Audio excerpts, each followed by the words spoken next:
Chandigarh police के cyber crime police station ने एक डिजिटल अरेस्ट और इम्पर्सोनेशन के ट्रांसनेशनल गैंग का पर्दाफाश किया है। ये एक डिजिटल अरेस्ट का स्कैम था जिसमें एक सीनियर सिटीजन महिला के साथ डिजिटल अरेस्ट का फ्रॉड हुआ है। जो हमारा पास्ट एक्सपीरियंस है कि जो हमारे सीनियर सिटीजन्स हैं वो ज्यादातर डिजिटल अरेस्ट के शिकार हो रहे हैं। आपके नाम पे कितने सिम चल रहे हैं, एक पोर्टल है टैफकॉप, आप उस पे जाकर चेक कर लें। आप चंडीगढ़ पुलिस के साइबर क्राइम पुलिस स्टेशन ने एक डिजिटल अरेस्ट और इम्पर्सोनेशन के ट्रांसनेशनल गैंग का पर्दाफाश किया है और भांडाफोड़ किया है। ये एक डिजिटल अरेस्ट का स्कैम था जिसमें एक सीनियर सिटीजन महिला के साथ डिजिटल अरेस्ट का फ्रॉड हुआ है और ये कॉल हमारे पास लाइव भी थी, जिसके आपको हमने क्लिपिंग्स दिखाए हैं।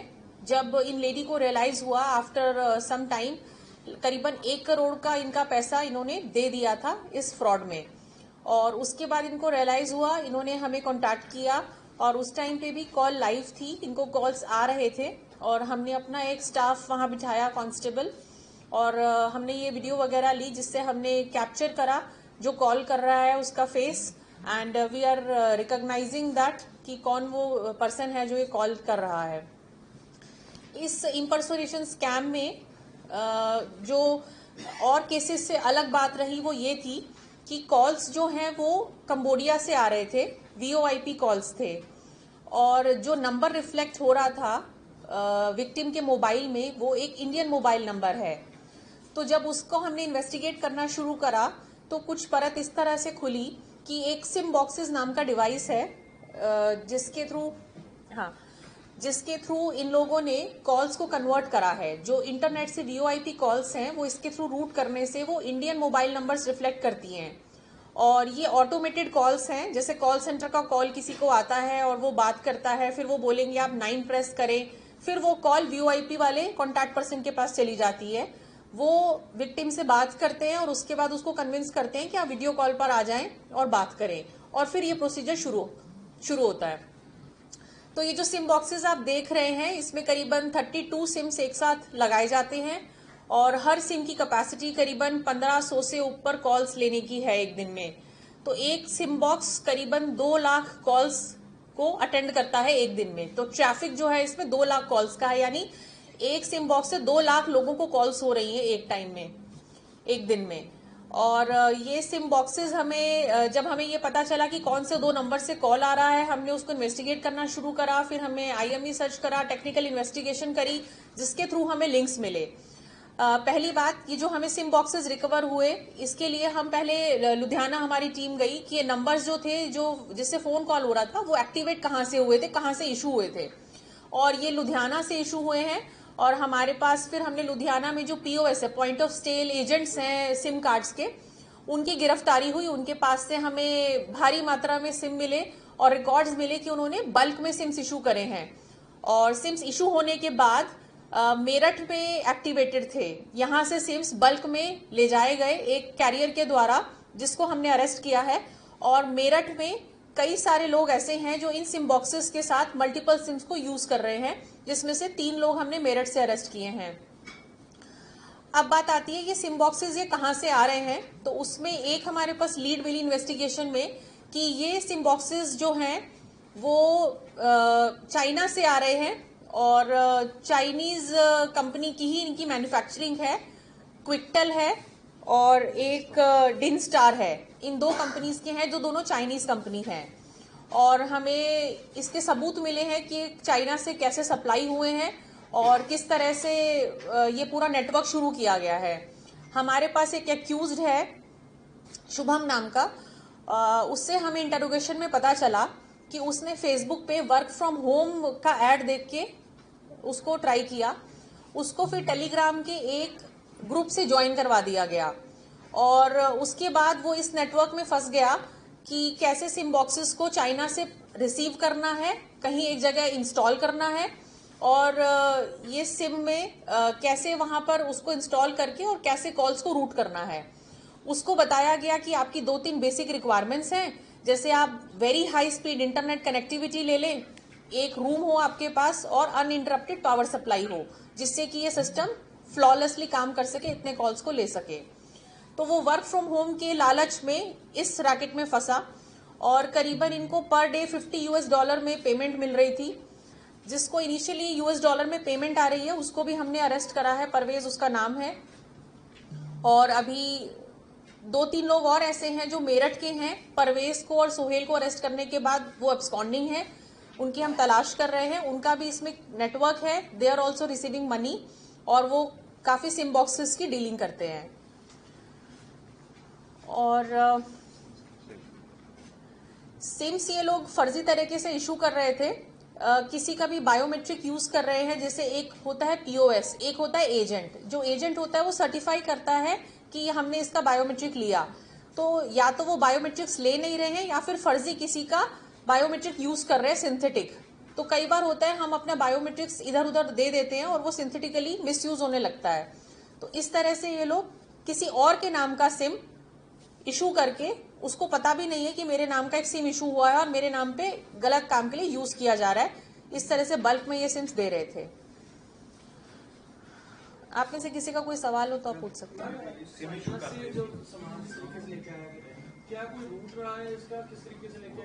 ये कोरियर से आया है और हम कोरियर की अभी बैक ट्रैकिंग कर रहे हैं। और ये डिवाइस आम है उधर, मतलब ऐसे मिल जाता है ये किस तरीके से चलता है? क्योंकि ये चाइनीज मैन्युफैक्चरिंग है, 2 कंपनी जो मैंने आपको बताई, तो यहाँ मैन्युफैक्चर हो रही है और वहां से सप्लाई आ रही है। तो ये कहाँ से रिकवर हुई है? लुधियाना से हुई है? ये हमें मेरठ से रिकवर हुई है।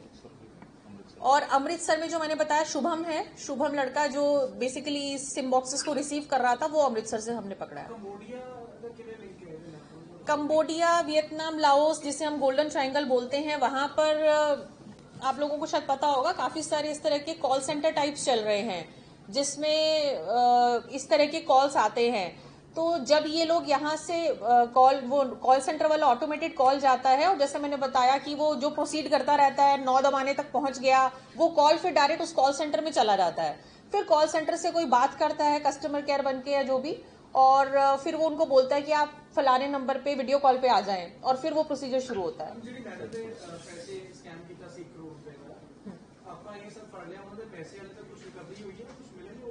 हाँ जी, 1 करोड़ रुपए का फ्रॉड हुआ था और जब उन्होंने हमें बताया उसके बाद हमने इमीडिएट एक्शन लिया और उनका 36 लाख जो था वो हम फ्रीज करा पाए, जो कि उनको जल्दी ही कोर्ट के थ्रू रिटर्न हो जाएगा। और बाकी मनी जो है वो मल्टीपल अकाउंट्स में जाके विड्रॉल हो गया है और वो सारी लेयर्स पे हमारी इन्वेस्टिगेशन जारी है। फर्स्ट लेयर की डिटेल्स हमारे पास आ चुकी है और हमारी टीम्स उस पर काम कर रही है। फैमिली को पता लग गया सी तो अगे सट्टे छुड़ाते सी पैसे लाए गए सी पैसे रिकवर नहीं हो सकते पर एक्शन लेता गया सीगा। ये पैसे का कुछ पता लगे कि पैसे कितने यूज करते हैं, कितने जाने हैं पैसे उस पर? नहीं, that is still part of investigation. ये जो अक्यूज पकड़े हैं तो पहले से कोई केसेस हिस्ट्री की नहीं, इनके ऊपर कोई केसेस नहीं है। हाँ,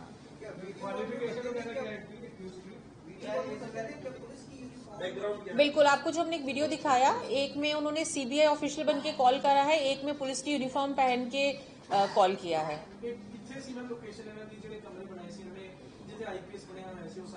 वो प्रोबेबली कंबोडिया से है क्योंकि जो हमारे IP लोकेशन आ रहे हैं वो कंबोडिया के आ रहे हैं। अभी तक इन्वेस्टिगेशन पता चला कितने लोगों के साथ और ये ठगी हुई? नहीं, ठगी तो बहुत ज्यादा लोगों के साथ हुई होगी क्योंकि अगर आप देखें कि एक सिम बॉक्स से 2 लाख कॉल्स पर डे जा रही हैं और बाकी जो सिम्स को हम नहीं, वो हम वेरीफाई करा रहे हैं कि नेशन वाइड इन सिम्स का कहाँ कहाँ लिंकेजेस आ रहे हैं। जो मशीन में 2 लाख से 2 लाख कॉल्स एक मशीन को हो जाते हैं। मशीन्स कितनी अपने को रिकवर में एग्जैक्टली? हमारे पास 7 मशीन्स हैं। 14 लाख कॉल्स हो सकती कर सकते। बिल्कुल बिल्कुल, एक में 32 सिम है और 7 मशीन्स हैं। कंबोडिया में जहाँ से ये फेक कॉल्स की जा रही थी, वो जो लोग वहाँ पे थे नेक्सस, क्या वो भी इंडियन ही थे जो इस तरह से नेक्सस को कॉल? बिल्कुल, जो वीडियो कॉल में हमें दिख रहा है उसको देख के तो हम मान रहे हैं कि वो इंडियंस ही हैं। और जो हमारा पिछला एक्सपीरियंस है, काफी सारे हमारे यंग लड़के जॉब के लिए बाहर चले जाते हैं और फिर वो कॉल सेंटर की जॉब है इस करके बाहर जाकर जॉब करते हैं और फिर वो पीछे MHA ने एक फिगर इशू करी थी कि करीबन 20-30 हजार हमारे जो इंडियन यूथ है वो गोल्डन ट्रायंगल एरिया में काम कर रहा है इन कॉल सेंटर्स में। उसमें से 3000 के करीब को पिछले साल वापस भी बुलाया गया है, रेस्क्यू किया गया है वहां से। एक आपने वर्ड सुना होगा साइबर स्लेवरी, उसके तो किसी तरीके की कोई कंपनी की इन्वॉल्वमेंट सामने आई है सिम में?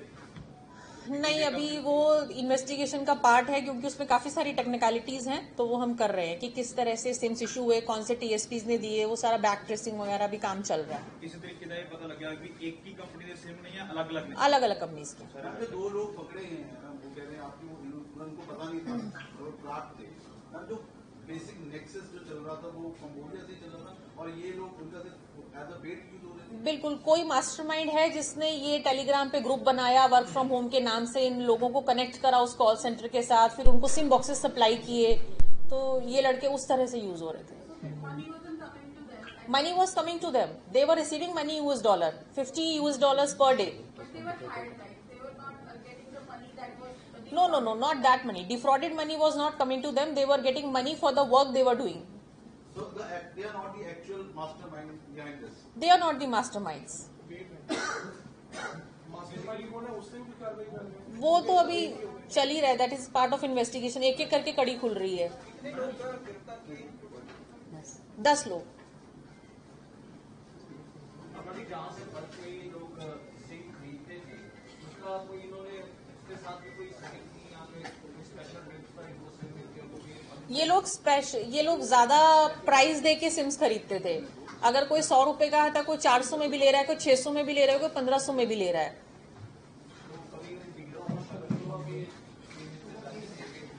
वही पार्ट ऑफ इन्वेस्टिगेशन है कि जब कंपनी का सिम है और बल्क में इशू हो रहा है, तो कोई चेक्स एंड बैलेंसेस थे या नहीं थे, दैट इज गोइंग ऑन।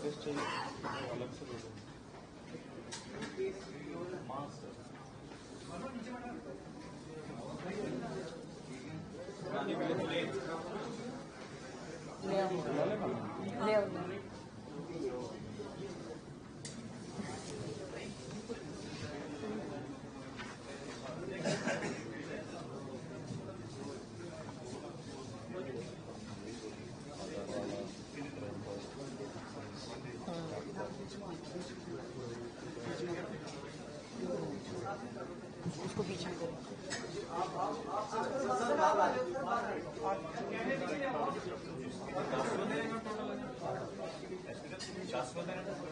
10। अरे एक दो उधर चले जाओ, इनको उधर कर लो।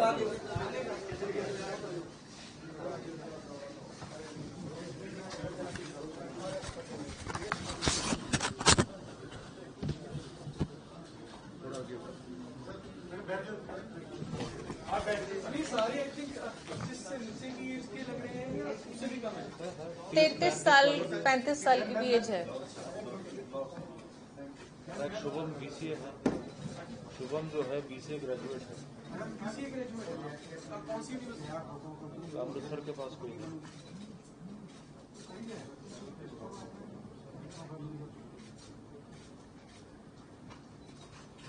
इनमें से किसी का मैम कुछ और कोई क्रिमिनल इन्वॉल्वमेंट अभी तक नहीं समझ में आया।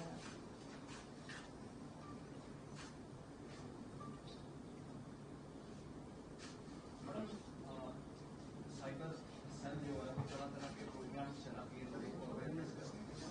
तो आज की डेट में ये जो फ्रॉड है, बहुत सारे लोग इसके शिकार हो रहे हैं।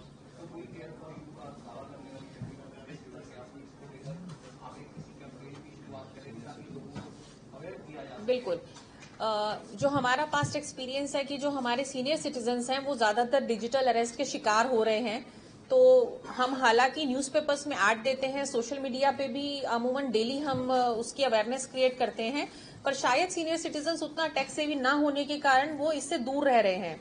तो इसलिए अभी कुछ समय हो गया है, हमने डोर टू डोर कैंपेन शुरू करा है कि हर थाना एरिया में जो बुजुर्ग लोग अकेले रहते हैं, स्पेशली जो बच्चों के साथ नहीं रहते, उनको घर घर जाकर हमारा जो स्टाफ है इस बात से अवेयर करा रहा है कि अगर आप इस तरह की कॉल्स रिसीव करते हैं तो आप अलर्ट रहें, अपनी डिटेल्स शेयर ना करें और साइबर फ्रॉड से बचे रहें। कहा जा रहा था कि EFIR शुरू होगी, तो वो प्रोजेक्ट कहाँ तक पहुंचा? वो बिल्कुल बहुत जल्दी इशू होगी, वो शुरू होगी। कितने मामले हैं डिजिटल अरेस्ट के नाम इस साल में? 15 के आसपास है इस साल के। जो ये साल के क्योंकि बड़ा अमाउंट आप सोच रहे होंगे, बड़े अमाउंट के तो अभी तक शायद 4 ही मामले हैं, पर छोटे अमाउंट के मिलाकर अगर हम बोलें तो टोटल 15 केसेस हैं। इस साल के 15 मामले हाँ जी। सॉल्व हो गए अभी तक। स्टैटिस्टिक्स नहीं है, वो आप फिर बाद में पूछ लीजिए। पर जो बड़े हमारे डिजिटल अरेस्ट के फ्रॉड्स थे उसमें तो काफी लोगों की अरेस्ट हुई है और अकाउंट्स पे भी काम चल रहा है, अमाउंट होल्ड भी हुआ है। केसेस में स्पेसिफिक एज टारगेट था कोई कि इतने एज वाले को टारगेट कर रहे हैं ऐसा? नहीं, एज स्पेसिफिक तो नहीं पता चला अभी तक, बट सीनियर सिटीजन ही अमूमन टारगेट हो रहे हैं। मैम जिन्हें ਤੁਸੀਂ 15 केस चल रहे हैं सॉर्ट कि जे कोई जाके एक करता केस कोई आपस इंटरलिंक होया भी अभी तक नहीं, अभी तक नहीं। ठीक है।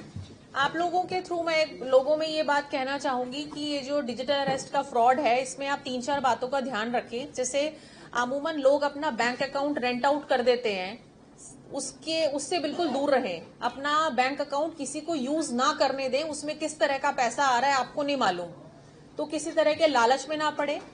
दूसरा, आपके नाम पे कितने सिम चल रहे हैं, एक पोर्टल है टैफकॉप, TAFCOP, आप उस पे जाकर, ये डिपार्टमेंट ऑफ टेलीकम्युनिकेशन का एक ऐप है, पोर्टल है, आप इस पे जाके चेक कर लें आपके नाम से कितने सिम चल रहे हैं। अगर कोई आपके नाम से डुप्लीकेसी या फर्जी सिम है तो आप उसको रिपोर्ट करें, क्लोज कराएं, क्योंकि वो किसी क्रिमिनल एक्टिविटी में हो सकता है यूज हो रहा हो या आगे यूज हो। तीसरा, आपका जो UIDAI की साइट है, आधार की साइट है, उस पे हम सभी का बायोमेट्रिक्स है। आप उसमें एक ऑप्शन होता है कि अपना बायोमेट्रिक्स लॉक करें, तो आप सभी उसको लॉक करें, उसको अनलॉक ना छोड़ें ताकि आपका बायोमेट्रिक्स कहीं मिसयूज हो सके। जब आपको उसकी जरूरत हो तो ऑप्शन होता है, आप उसको अनलॉक करें, यूज करें, वापस लॉक करें। और बाकी जो डिजिटल अरेस्ट के बारे में हम हमेशा बोलते हैं कि कोई ऑनलाइन अरेस्ट होती नहीं है, कोई ऑफिशियल आपको ऐसे कॉल करके वीडियो कॉल पे अरेस्ट नहीं करेगा किसी तरह का।